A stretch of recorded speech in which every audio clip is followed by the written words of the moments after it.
नमस्कार दोस्तों। OCN network में आपका स्वागत है। मैं हूं ओमकार चौधरी। मेरे साथ जुड़ गए हैं आदित्य सत्संगी जी सीधे अमेरिका से। बहुत बहुत स्वागत है आपका आदित्य जी। नमस्कार। आपको नमस्कार और आपके दर्शकों को प्रणाम मेरा and thank you for inviting me again. Aditya ji, हो क्या रहा है? एक दिन पहले डोनाल्ड ट्रंप कहते हैं कि मोदी जी मुझे खुश करना चाहते थे, इसलिए उन्होंने कहा कि मैं रूस से तेल खरीदना बंद कर दूंगा। आज की खबर आ रही है, वो कह रहे हैं कि मोदी जी मुझसे नाराज हैं क्योंकि मैंने 50% टैरिफ लगा रखा है उन पर। कहना क्या चाहते हैं, मैसेज क्या देना चाह रहे हैं, या कंफ्यूज हैं, या समझ में नहीं आ रहा है कि जो एक जाल इन्होंने फैलाया हुआ है उसमें से अब बाहर कैसे निकले। क्योंकि मोदी जी नाराज हैं ये तो सबको पता है। अगर नाराज ना होता तो चार ऐसे मौके थे जब दोनों की मुलाकातें हो सकती थी, मोदी जी ने अवॉइड किया और अभी भी अवॉइड कर रहे हैं डोनाल्ड ट्रंप को। 75th जब उनकी आयु हुई तो ट्रंप ने उनको बधाई संदेश देने के लिए फोन किया, दिवाली के मौके पर फोन किया और उसमें भी उन्होंने रायता फैलाया। उन्होंने कहा कि मोदी जी ने मुझसे ये वायदा किया, मोदी जी ने मुझसे वो वायदा किया। मोदी जी एकदम चुप हैं, उन्होंने कुछ नहीं कहा, ना हाँ कहा ना कहा। भैया तुम्हें जो करना है तुम कर लो। तो ऐसे में अब सिचुएशन क्या है, क्या मैसेज देना चाह रहे हैं डोनाल्ड ट्रंप? देखिए, अमेरिका बैंकरप्ट है और अमेरिका की हालत आप इसी से गेज कर सकते हैं कि इनको ये समझ में नहीं आ रहा है भारत के साथ क्या करें। देखिए, मिलिटरीली भारत को चैलेंज नहीं कर सकते। वेनेजुएला पे जो एक्शन लिया वो भी फेक एक्शन था, रियल मिलिट्री एक्शन नहीं था। आज समझ लीजिए कि वो मिलिट्री एक्सरसाइज के जैसा था। सब कुछ फिक्स कर दिया गया था और फिर उसके बाद ये एक्शन किया गया किडनैपिंग का। और साथ में जो अमेरिका ने गंदगी फैलाई हुई है भारत के चारों ओर, बांग्लादेश में, नेपाल में, फिर पाकिस्तान में, दैट काइंड ऑफ गंदगी, हाउ विल प्रधानमंत्री ऑफ इंडिया इवन उसके ऊपर रिएक्ट करेगा। सो दी एंटायर जो इनका जो रीजन डिक्लेयर था कि भारत से दुश्मनी करना, दैट इज ऑलमोस्ट जो है has been called out by Modi ji. तो ये जो भारत है इससे ये झेल नहीं पा रहे हैं, क्योंकि जो इनका स्टेट डिपार्टमेंट है इनको पुराने भारत के बारे में बताता है जो 2014 से पहले था।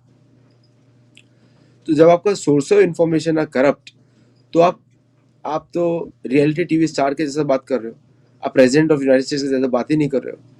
देयर इज नो ग्रेविटी, कोई गंभीरता दिखती नहीं किसी को। तो प्रधानमंत्री मोदी जी भी कैसे आपसे बात करेंगे? आपको उनको पता नहीं ना आप कौन सा स्टेटमेंट को मिसयूज करोगे, कहाँ पे मिसयूज करोगे। So therefore it is a big risk for Modi ji to talk to you. ये रिस्क है ऑफ इंडिया के लिए, प्रधानमंत्री ऑफ इंडिया के लिए।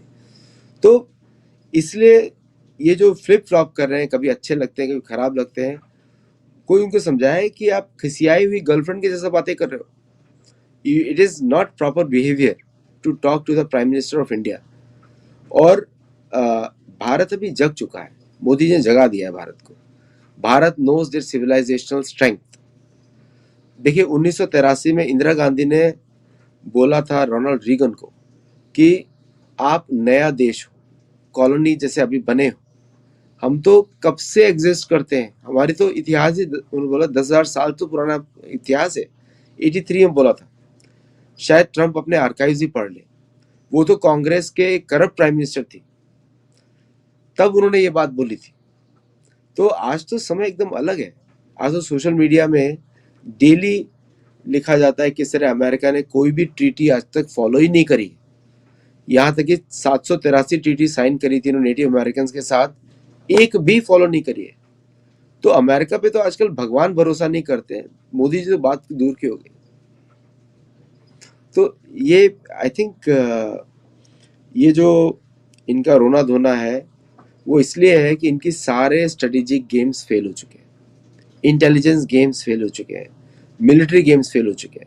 मेरे तो आग्रह होगा कि जी के ऊपर जबरदस्त सैंक्शन लगाए जाए for not providing aircraft engines on time to India despite getting all the money.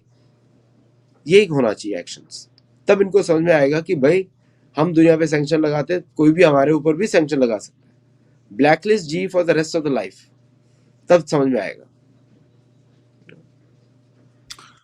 बहुत सही सुझाव है, और अल्टीमेटली तो ये भारत को करना पड़ेगा साहब, क्योंकि एयरक्राफ्ट बन करके तैयार हैं और इंजन जो है वो सप्लाई नहीं हो रहे हैं। आगे बढ़ते हैं आदित्य जी।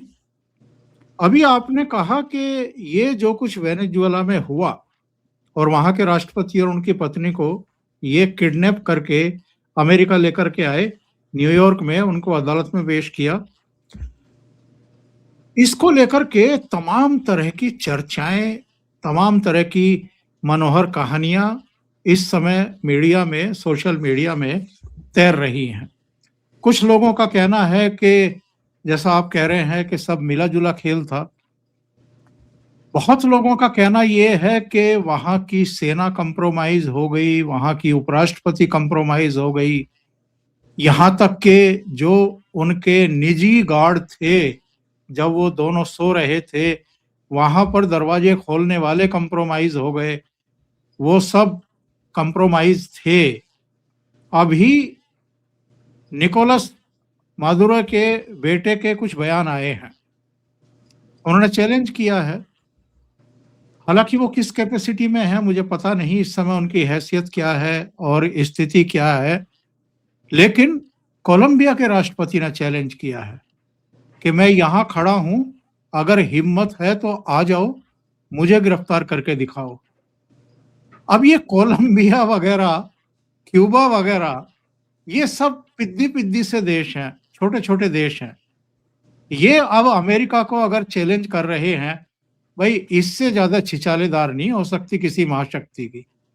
और ये सिचुएशन अगर आपने ये कह करके बना ली कि ये सब हमारे बैकयार्ड के देश हैं और ये गोलार्ध जो है पूरा हमारे क्षेत्र में आता है, हम चाहे जैसे डील करेंगे, चाइना को और रूस को बोलने की जरूरत ही नहीं है, कोई उनका मतलब ही नहीं है बोलने का, इस तरह की बातें करने लगे हैं।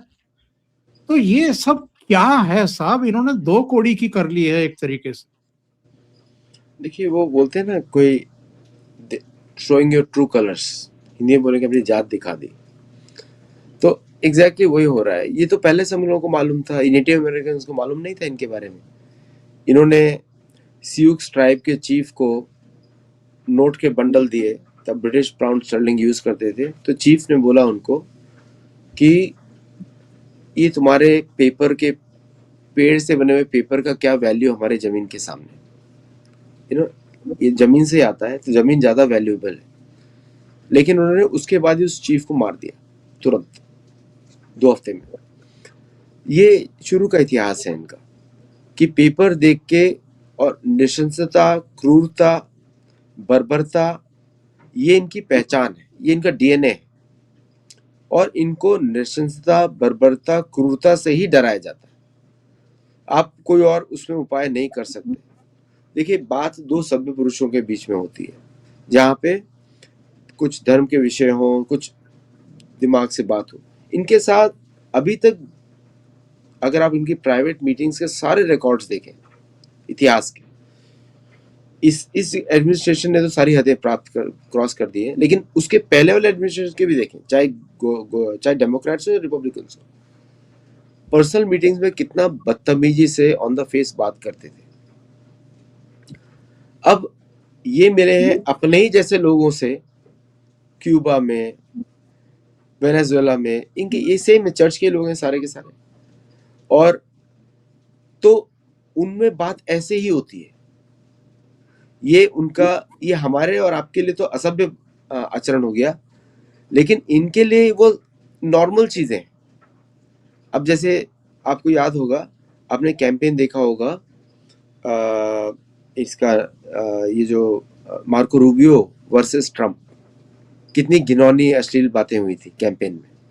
ये इनका नॉर्मल बात करने का स्टाइल है, जो दुनिया को दिखता है लेकिन दुनिया बोल भी नहीं पाती है।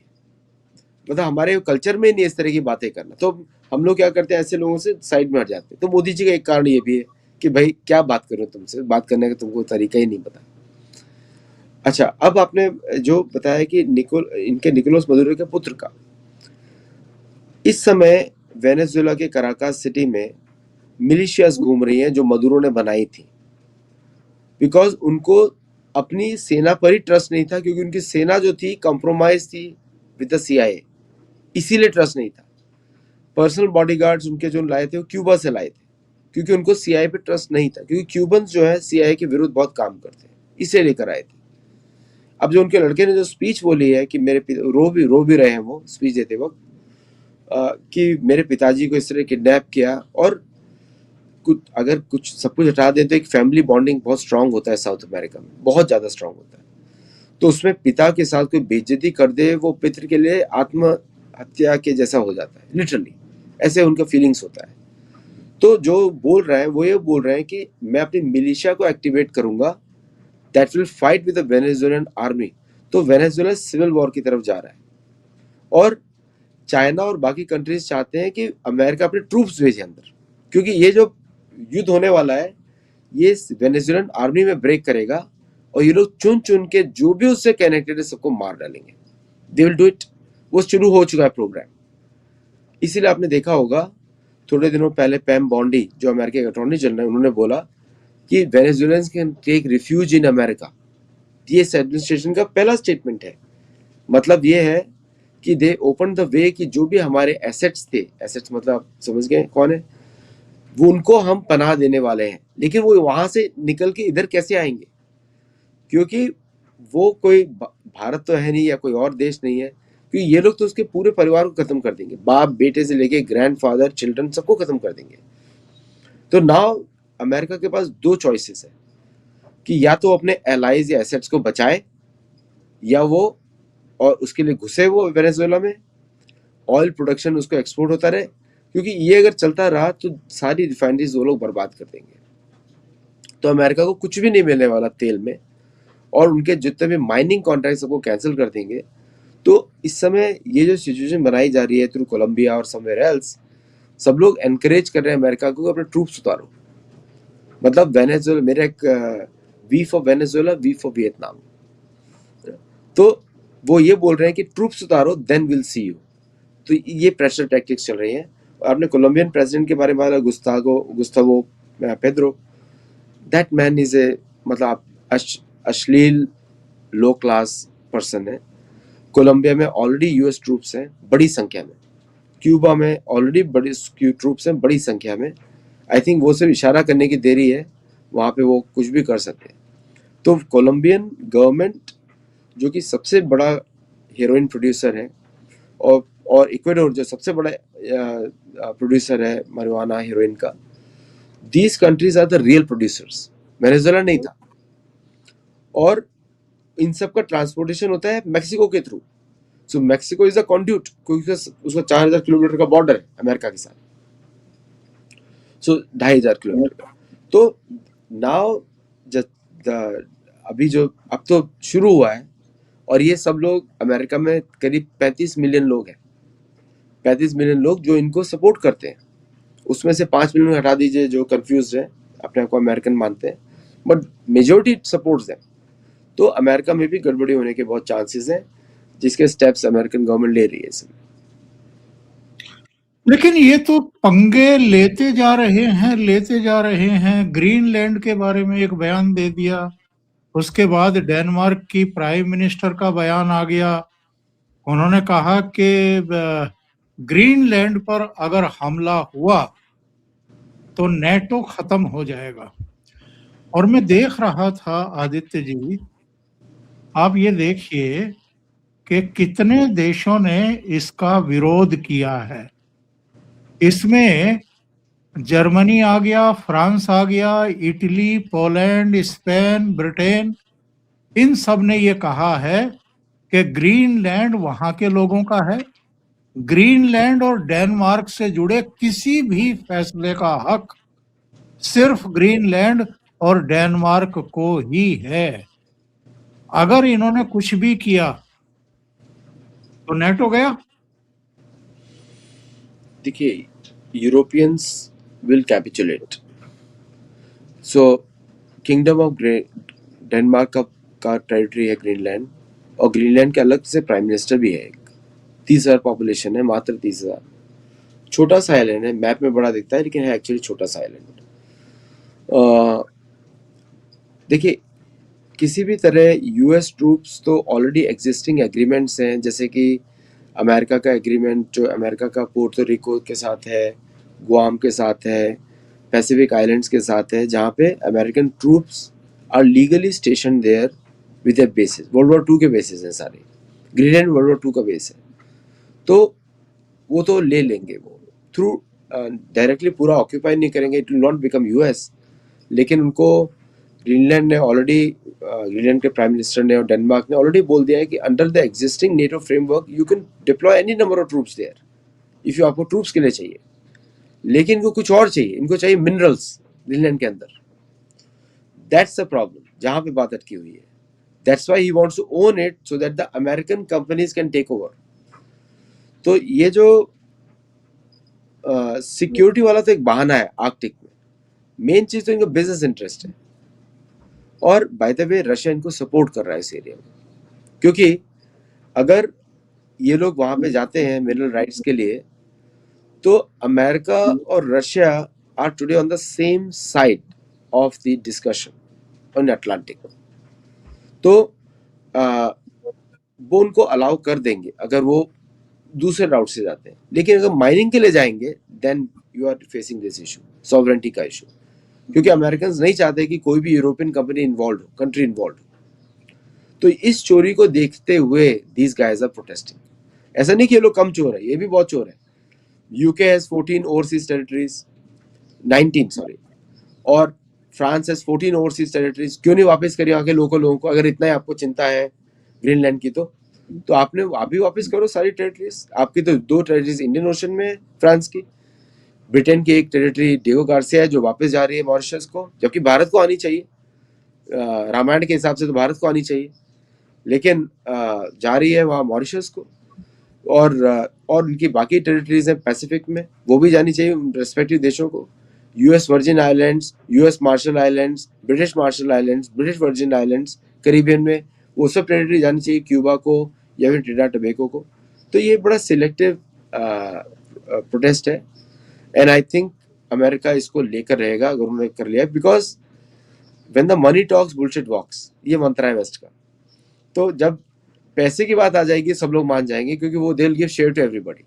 तो मुझे लग रहा है कि नेगोशिएशन की तरफ जा रहा है।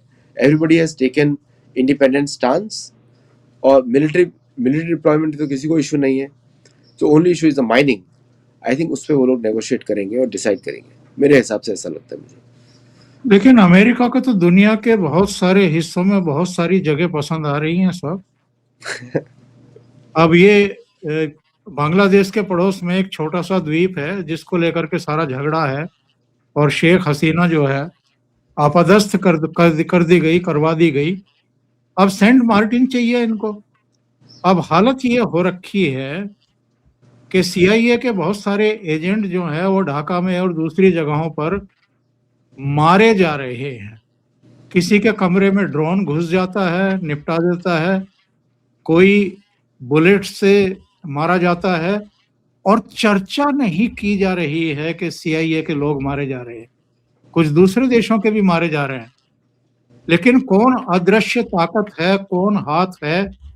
जैसे अननोन गनमैन पाकिस्तान में बहुतों को निपटा रहे हैं, इसी तरह अब ढाका में, चिड़गांव में, दूसरी जगहों पर कई देशों के जो वहां स्पाई पड़े हुए हैं उनको निपटा रहे हैं। अब ताकत पता नहीं है कौन है। तो जगह जगह ये टांग घुसेड़ने की कोशिश कर रहे हैं और चोट भी खा रहे हैं। एक्चुअली क्या है कि ये जब एम्पायर कोलैप्स कर रहा है, या तो ये ग्रेसफुली एग्जिट करे या फिर वो इस तरह की हरकतें करे। ये तो शुरुआत है एक्चुअली, क्योंकि प्लान्स कुछ और है, और ये सब मई जून तक ही चलेगा, उसके बाद नहीं चलेगा। क्योंकि अभी क्रिप्टो में सबको पैसा बनाना है, क्रिप्टो में इज अ न्यू कैश का राइट नाउ दिख रहा है, और पूरी दुनिया को स्टेबल कॉइन बेचने जो कि खरीदने वाला नहीं है। तो ये सोच रहे हैं कि यूएस मिलिट्री जैसे पहले था वो युद्ध करेगा और जीत लेगा, सबको कॉन्कर कर लेगा।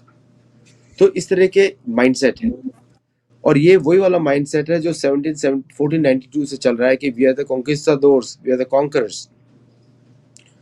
तो इसका उत्तर तो उनको मिल ही रहा है भारत के आसपास, आपने बता ही दिया अननोन गनमैन के बारे में। और उसमें अदृश्य शक्तियां तो आपको मालूम ही है, क्योंकि जो सबसे डोमिनेंट होगी उस रीजन में वही काम करेगी। तो चीन भी है वहाँ पे, तो इसलिए मैं बाकी शक्तियां भी हैं। तो ये सब काम तो चल रहा है, वो भी मिली भगत है। क्योंकि देखिए क्या होता है, अदृश्य शक्तियां जो होती हैं, इंटेलिजेंस एजेंसीज, ये किसी की दोस्त नहीं होती, इनका नेशनल इंटरेस्ट होता है। और ये कभी कोऑपरेट करती हैं, कभी रेजिस्ट करती हैं, कहीं कहीं पे रेजिस्ट करती है, कहीं कोऑपरेशन कर रही है। तो यहाँ पे कोऑपरेट हो रहा है बाकी सबका। तो इसलिए सब इन लोगों को देखना पड़ रहा है। और कौन अपने लोगों को फाइव स्टार होटल में रुकाता है? Can you imagine this? दिमाग सोचिए कि रेडिसन ब्लू का होटल आप खाली करवा रहे हो, उसके अंदर लोगों को बिठा रहे हो, तो आप कौन सा अदृश्य राज का काम कर रहे हो? हाँ, तो मतलब वेरी फन। एक अलग तरह का जासूसी तंत्र है कि जो रुकता भी होटलों में है। भाई जासूस जो है वो कहीं छिप करके रुकते हैं, पता ना लग जाए किसी को। होटल में एंट्री भी होती है, चाहे आप कितना भी मैनेज कर लो, वहां पर सीसीटीवी भी है, तमाम चीजें हैं और पता लग ही जाता है। तो ऐसा तो है नहीं कि दूसरे लोग जो हैं वो उनकी सूंघने की क्षमता जो है वो खत्म हो गई है, तो वो भी सूंघ लेते हैं।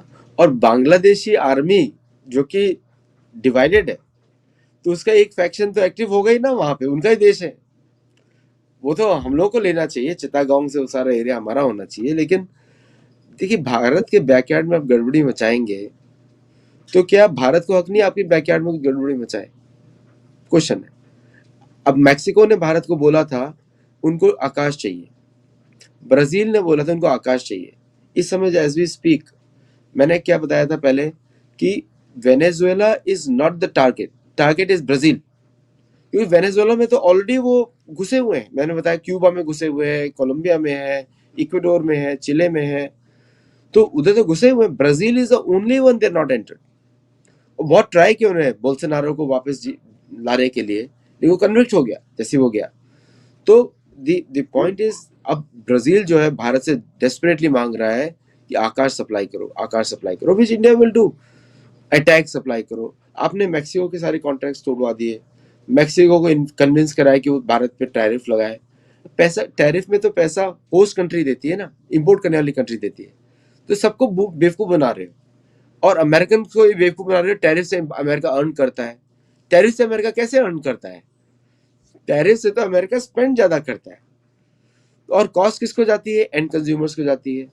आपने और आपने अपने इंडेक्स को, CPI index, consumer price index को आपने मैनिपुलेट कर दिया, और वो इंडेक्स जो है आपको दिखाता है, रीसेट कर देते हो पर ईयर के हिसाब से, तो आपको 2% 3% दिखाई देता है। बट पीपल नो कि 3 साल पहले अगर कोई प्रोडक्ट वो 10 रुपए में खरीदते थे, आज उनको उसका 14 रुपए देना पड़ता है। तो पीपल नो कि 40% इंक्रीज हुआ है। सो क्योंकि आप मैन्युफैक्चरिंग करते नहीं हो और आपका डॉलर पेड पे छपता है, तो people are not giving you anything. US treasury bonds का कोई वैल्यू नहीं है। तो that's why the only recourse left is कि पहले दिखाया जाए कि हमारी ताकत हम दिखा सकते हैं।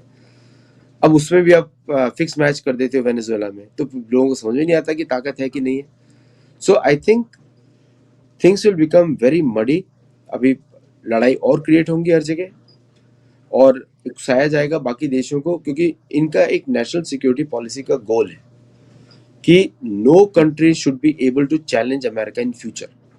तो भारत उनका एक मेन टारगेट है कि भारत को नीचे रखना है किसी भी हालत में।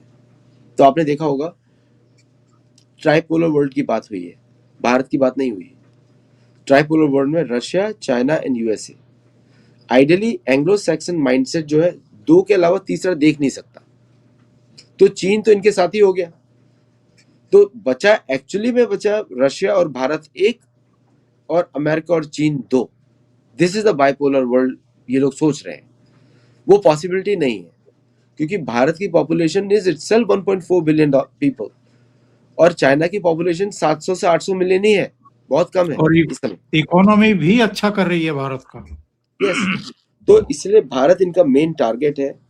लेकिन जिस तरह से भारत अपने मिलिट्री, क्योंकि यहाँ पे सिर्फ बाहुबल चलने वाला और कुछ नहीं चलने वाला, मिलिट्री फर्स्ट और कुछ नहीं। तो भारत की जो, जैसे मैं कल सोच रहा था, मैं बोल ही था आपके चैनल पे कि यूरोप का military spending is 5% of the GDP इस समय। तो भारत को भी 5% लाना पड़ेगा किसी भी हालत में, उससे 95% बचेगा, ऐसा मुझे लगता है। वेनेजुएला के बाद कौन? कोलंबिया, नहीं, वेनेजुएला के ग्रीनलैंड, बाद ईरान। ईरान, इनमें से ईरान। ईरान, वेनेजुएला, ईरान, फिर ग्रीनलैंड 2 महीने के बाद, और उसके बाद ये लोग हैं, क्योंकि वेनेजुएला में मैंने आपको पहले बताया फंस गए अभी, तो कोलंबिया में बहुत नुकसान होगा। ईरान में लेकिन सीधे अमेरिका करेगा या इजराइल के द्वारा कराएंगे? ये एक ही चीज है, दोनों एक ही बात है, कोई भी करे। इजराइल तो सारे अमेरिकन एसेट्स ही यूज करता है, तो सैटेलाइट्स अमेरिकन होते हैं, मिसाइल्स अमेरिकन होती हैं, प्लेन्स अमेरिकन होते हैं, और लेकिन इजरायली पायलट चलाते हैं, that's the only thing there. तो कोई भी करे उसमें से, तो they will give support to Iran to finish their job. Syrian president is at stake, Erdogan की मुश्किल होने वाली है, ईरान की होने वाली है।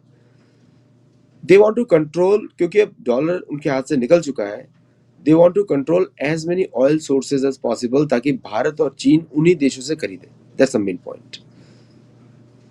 और चीन, लेकिन जी जी, लेकिन ये जो एक गेम खेलना चाह रहे थे कि पाकिस्तानी सेना को गाजा पट्टी में भेज दो, वो तो इनका फेल होते हुए दिखाई दे रहा है। आसिम मुनीर की समझ में आ गया है कि विद्रोह हो सकता है पूरे देश में, और जिस तरीके से वो बुलेट प्रूफ शीशा लगा करके अपने कमांडरों को संबोधित कर रहे थे, उससे तो बहुत बड़ी मजाक उसकी उड़ गई है, और उसको डरपोक घोषित कर दिया है लोगों ने कि इतना बड़ा डरपोक, इतना बड़ा मतलब कायर, कि अपने कमांडरों के सामने ही अ, शीशे के पीछे बैठ करके, बुलेट प्रूफ शीशे के पीछे बैठ करके आप संबोधित कर रहे हो। यानी खतरा अपने कमांडरों से ही ज्यादा है। नहीं, वो तो पाकिस्तान के बारे में तो आपको मेरे से ज़्यादा मालूम है, लेकिन मैं बस इतना ही बोलूँगा पाकिस्तान के बारे में, ना उनके न्यूक्लियर बॉम्ब्स थे जो मोदी जी ने कॉल ऑफ कर दिए, कॉल आउट कर दिया उनको, ना उनका कोई मिलिट्री कैपेसिटी है कुछ लड़ने का। उनसे ज़्यादा स्ट्रांग तो अफगानिस्तान की फोर्सेस हैं। तो पाकिस्तान इज, अब तो बस ये देखना है कि कब भारत नेक्स्ट मूव करता है टू टेक बैक। मैं तो चाहता हूँ, बार बार विनती करता रहता हूँ कि सिंधु नदी हमारी है, सिंधु नदी के हर तट पे हमारी आरती होनी चाहिए, पूर्व पश्चिम दोनों तटों पे, और that is the natural border of India and what ever they call it. और बाकी बलूचिस्तान का है, तो उस पर तो भारत को एक्शन करना है, दुनिया वेट कर रही है इस समय तो। और हमारा राष्ट्रगान भी तभी पूरा होता है जब सिंध जो है वो हमारे देश का हिस्सा हो। बिल्कुल, सिंध नदी हमको, एक्चुअली नेचुरल बॉर्डर सिंध नदी के उस पार होना चाहिए। आर्यवर्त नहीं तो कंप्लीट नहीं होता आर्यवर्त, क्योंकि आर्यवर्त का कंप्लीट डेफिनेशन ही है विंध्या से ऊपर, हिमालय से नीचे, और वो कंप्लीट ही नहीं होता है। और सिंधु, नर्मदा, सिंधु, कावेरी, जलेस्मिन सन्निधि, तो ये तो भारतवर्ष है, तो यहाँ पे तो दुनिया वेट कर रही है भारत के एक्शन के ऊपर। और ताइवान आज पे, जैसे ताइवान पे चाइना जो बोल रहा था, आप देखिए ताइवान, चाइना हर जगह भागा है, वेनेजुएला से ही भागा, $100 बिलियन इन्वेस्ट करने के बाद भागा है। तो पीपल आर नोटिसिंग, तो भारत का has to take the next action right now, Pakistan में हो चाहे कहीं और भी हो।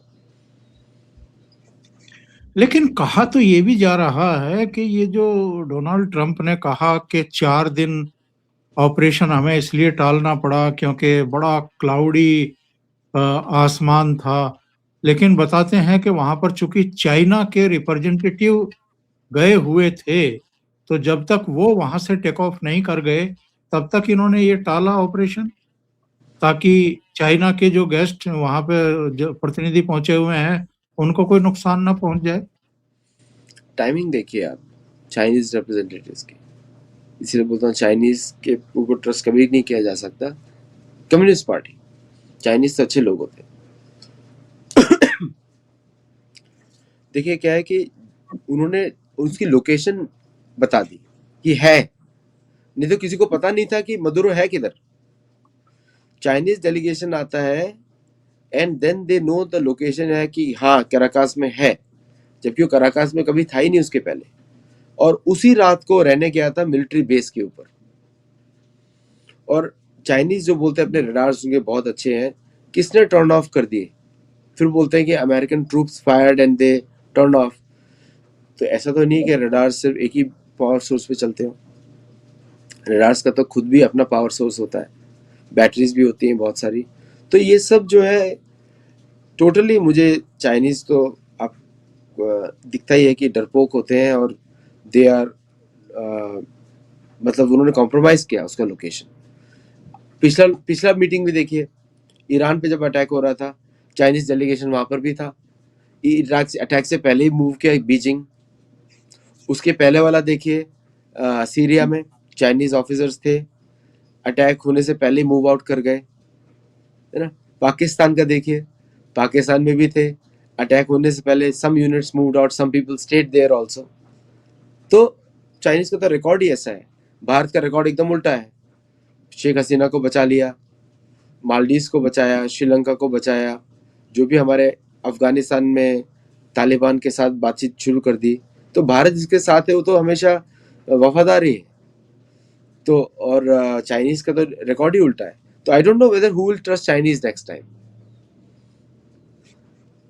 एक थियरी चल रही है कि अलास्का में जब पुतिन और ट्रंप मिले थे तो बहुत कुछ तय हुआ है।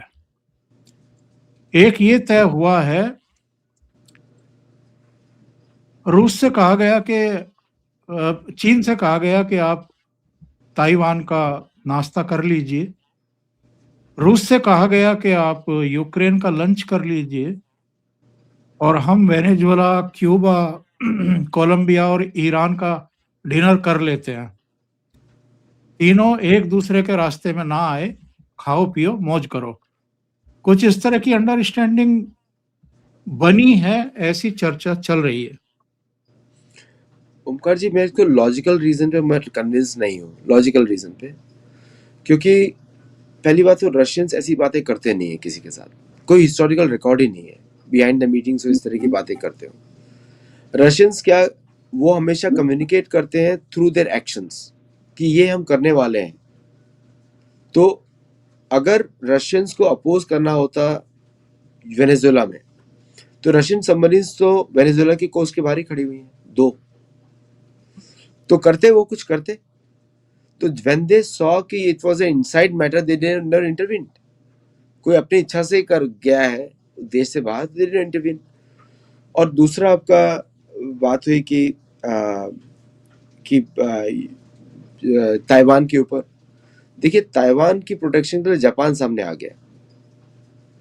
तो जापानीज से चाइनीज ज्यादा डरते हैं बगैर अमेरिकन के, because Japanese have a very strong military history in China, worse than anyone else. जो टॉर्चर करते थे, people have to look at the videos, जो रियल फुटेज है उसको देखें तो पता लगेगा आपको।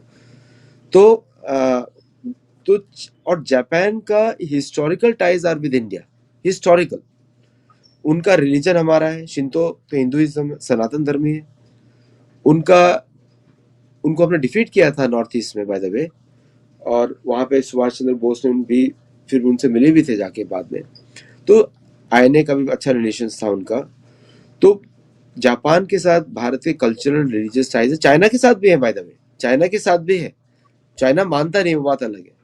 तो since the Japan got involve, then it is serious matter for China, क्योंकि जापानीज बोलते हैं self defence forces, but they are the one of the best navies of Asia, one of the best. शायद Bharat, Russia number 1 हो, Bharat number 2 हो, और Japan number 3 हो शायद, और चाइना नंबर 1 हो, चाहे नंबर से जो भी लगा ले, बट टॉप 4 में है वो भी। तो इसलिए मैं इस थ्योरी पे बिलीव नहीं करता कि आप ये ले लो, आप वो ले लो। और तीसरा लॉजिकल रीजन है कि वेनेजुएला पे अटैक करने का पर्पज ही नहीं है। अब मदुरो को यहाँ पे लाकर भी आप वही बात मानने वाले हो जो मदुरो मान सकता था वहां पे बैठ के, जो बोल रहा था 3 हफ्ते से। तो ये जो वेनेजुएला पे एक्शन है, ये वो दादागिरी वाला एक्शन है कि we want to show to the world America is back. हम युद्ध करते हैं, जो इमेज जो अमेरिकन मीडिया ने पोर्ट्रे की थी, हम लोग युद्ध नहीं कर सकते, हम कमजोर हैं एंड ऑल दोस थिंग्स, तो ये उसको डिफीट करने के लिए इंटरनल रीजंस है बिफोर द मिड टर्म।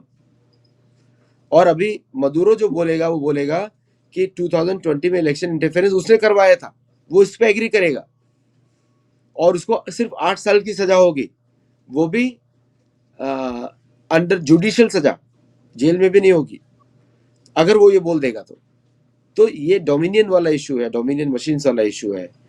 तो और जैसे वो होंगे ये एक्सोनरेट हो जाएंगे ट्रम्प और मिड टर्म जीत जाएंगे। ये स्ट्रेटेजी है वेनेजुएला की। तो इसका कोई संबंध नहीं है कि आप ये ले लो, आप वो ले लो, आप ये ले लो। मैं लॉजिकल तरीके से सोच रहा हूँ और एंड आई डोंट नो कि वो क्या बात हुई होगी वहां पे। एक घटना हुई है यहाँ, घटना क्या है मैं आपको दिखा देता हूँ। कांग्रेस जो आजकल निचले स्तर पर उतरी हुई है, एआई जनरेट वीडियो बनाती है और उसको जारी करती है, अपनी खींच मिटा रही है या कुंठा जाहिर कर रही है, या उसने अब समझ में आ गया है कि भाई अब पब्लिक तो साथ में है नहीं, तो इसी तरीके से आप मोदी जी को डिफेम करो किसी तरीके से। ये वीडियो देखिएगा और उसके बाद फिर बात करते हैं कि ये लोग कहाँ तक पहुंच गए हैं।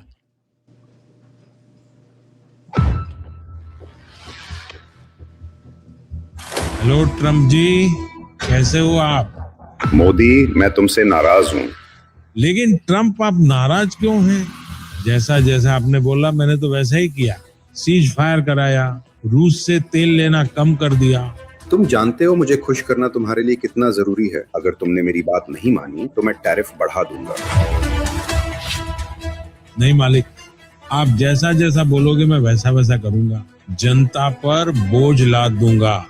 बस आप खुश हो जाएं मुझसे, और मुझे कुछ नहीं चाहिए। मोदी के डर का खामियाजा देश भुगत रहा है। कांग्रेस के अधिकृत ट्विटर हैंडल पर यह वीडियो जारी किया गया है। इस पे तो क्रिमिनल केस होना चाहिए कांग्रेस के ऊपर। और मेरे हिसाब से तो कांग्रेस पार्टी पाकिस्तान को रिप्रेजेंट करती है, उसको बैन करने में भारत का मतलब, क्योंकि उनका कोई जनादेश तो है नहीं। तो जनादेश नहीं है तो इलेक्शन कमीशन तो एक्शन ले सकती है इस तरह के वीडियोस पे, और लीगल मैटर है। इसमें सबसे बड़ी बात यह है, अभी आपने देखा होगा कि बहुत सारे दुनिया के politicians are leaving social media, और कांग्रेस पार्टी को शायद मालूम होना चाहिए कि ये जो स्ट्रैटेजी यूज करें पाकिस्तानी स्ट्रैटेजी है। जमीनी स्ट्रैटेजी कुछ और होती है, और जमीन इलेक्शंस लड़े जाते हैं ऑन द ग्राउंड। आज तक कोई भी वोट जो है इन्फ्लुएंस नहीं हुआ है through social media in India at least. वो ज़्यादातर होता है ऑन द ग्राउंड, और दुनिया में भी ट्रेंड चला है, जैसे विवेक रामास्वामी ने भी किया। दे अबैंडन सोशल मीडिया टोटली। तो वो ग्राउंड बेस्ड कैंपेन कर रहे हैं, और उन्होंने कल ही बोला कि मैं एक्स पे नहीं रहूँगा because of the various reason. और एक बात और समझिए, मैं बहुत सालों से बोल रहा हूँ कि ये एक्स और ये इंस्टाग्राम, फेसबुक, ये अमेरिकन प्लेटफॉर्म्स हैं, ये भारत के प्लेटफॉर्म्स नहीं है। तो इसको अमेरिकन एल्गोरिथम्स कभी भी ऑल्टर कर सकती हैं, जिसकी इच्छा होगी कर सकती है। तो उससे they can create fake campaign. जैसे कि आपको अगर मालूम हो कि बांग्लादेश के जितना भी राइट्स और ये सब हुआ, वो एक अमेरिकन सॉफ्टवेयर प्रोग्राम है, उसका नाम भूल गया मैं, उससे हुआ ये। उसमें आप लिंक्स बनाते हैं, चेन्स बनाते हैं, याद आएगा तो बताता हूँ। सो उससे हुआ। सो अगर आप फॉरेन मीडिया प्लेटफॉर्म्स यूज करते हैं तो there is a big change of problem, regime change in India. Bharat का सबसे बड़ा थ्रेट है रिलीजियस कन्वर्जन इस समय। आपने वेनेजुएला का भी एक्चुअल डेटा देखें, 30% लोगों को कन्वर्ट कर दिया गया प्रोटेस्टेंटिज्म में, 30%। और उन्हीं से बनी मकादो और उनका अपोजिशन लीडर्स। तो रिलीजियस कन्वर्जन के हिसाब से then they change the demography and the voting pattern also. तो ये पश्चिम का पहला मोहरा होता है, प्यादा, फर्स्ट डू रिलीजियस कन्वर्जन। तो जितना भी कैथोलिसिज्म या प्रोटेस्टेंटिज्म जो है पंजाब में है और नॉर्थ ईस्ट में है, कैथोलिसिज्म केरला में है और तमिलनाडु में है, ये भारत के विरुद्ध डेमोग्राफिक सबवर्जन करके वो सरकारों को, हिंदुओं से सरकार छीनना चाहते हैं। Hindu should never be in government in India, it should go back to Congress rule, जहाँ पे मुसलमान रूल करते थे हिंदुओं के ऊपर। इस समय चाहते हैं क्रिश्चियंस रूल करें हिंदू के ऊपर। ये प्लान है। जैसे ही वो लोग आते हैं पावर में, दिल में ड्रास्टिक चेंजेस, जैसे सोनिया गांधी का बिल था, हिंदूज आर ऑलवेज गिल्टी, आपने देखा है, वो कैथोलिज्म वाला, टिपिकल कैथोलिज्म वाला बिल था वो। ऐसे ही उन्होंने वेनेजुएला में कन्वर्जन कराया। अब देखिए ना, सब जगह गरीबी है, जहाँ कैथोलिज्म जाता है वहाँ भुखमरी, गरीबी, और वो सारे यूरोपियन देश के गुलाम बन जाते हैं। वेनेजुएला ने किसको बुलाया? स्पेन को बुलाया, बचा लो मुझे आके। सोचिए। महाराष्ट्र के पूर्व मुख्यमंत्री पृथ्वीराज चौहान, उनका एक बयान सुनिए साहब, कितना हास्यास्पद है, कितना निम्न स्तरीय है।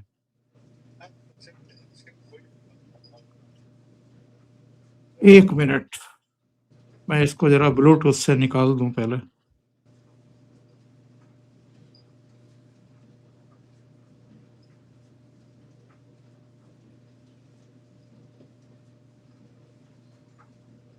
जी, अब सुनते हैं।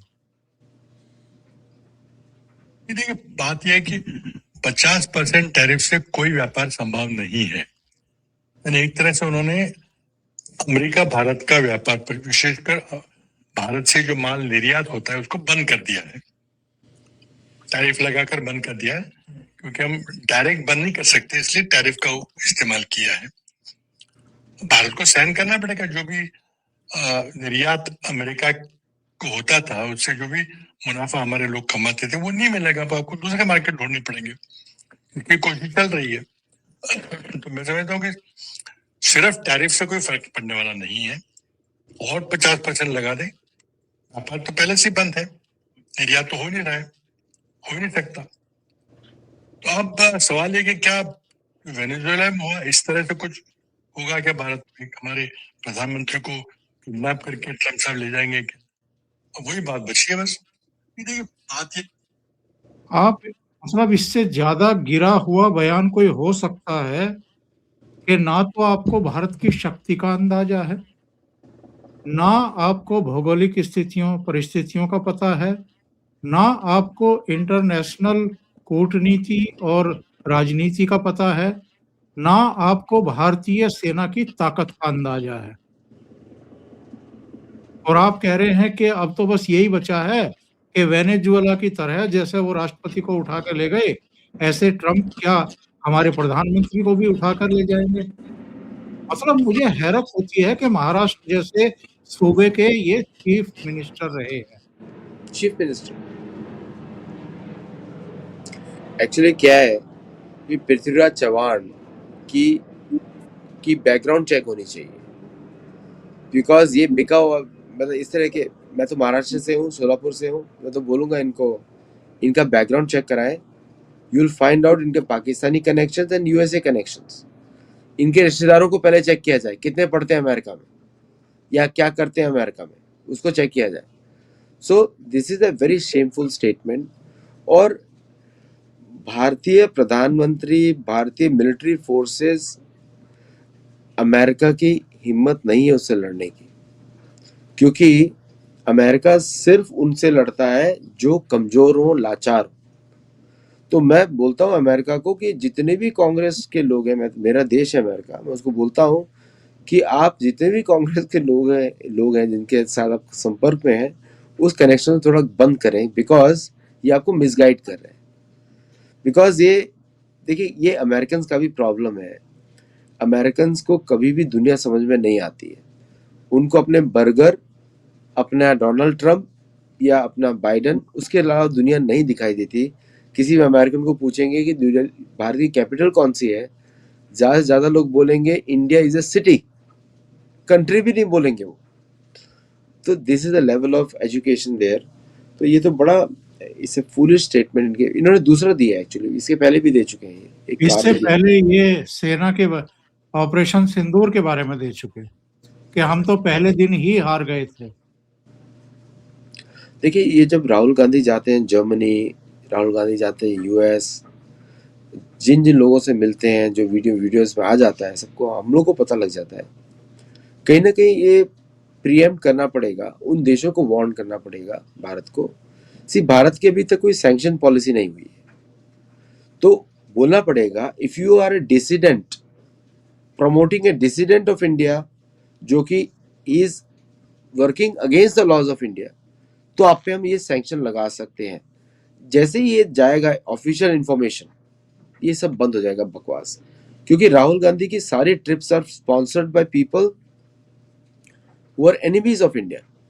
आप देखिए, जब ये यूएस आए थे एंड सलमान खुर्शीद भी थे इनके साथ, तो मैं उस समय न्यूयॉर्क में था। आसपास जो लोग थे मैं पहचान ही नहीं पाया कि इंडियंस है, कोई मुझे इंडियंस दिखे ही नहीं वहां पे आसपास।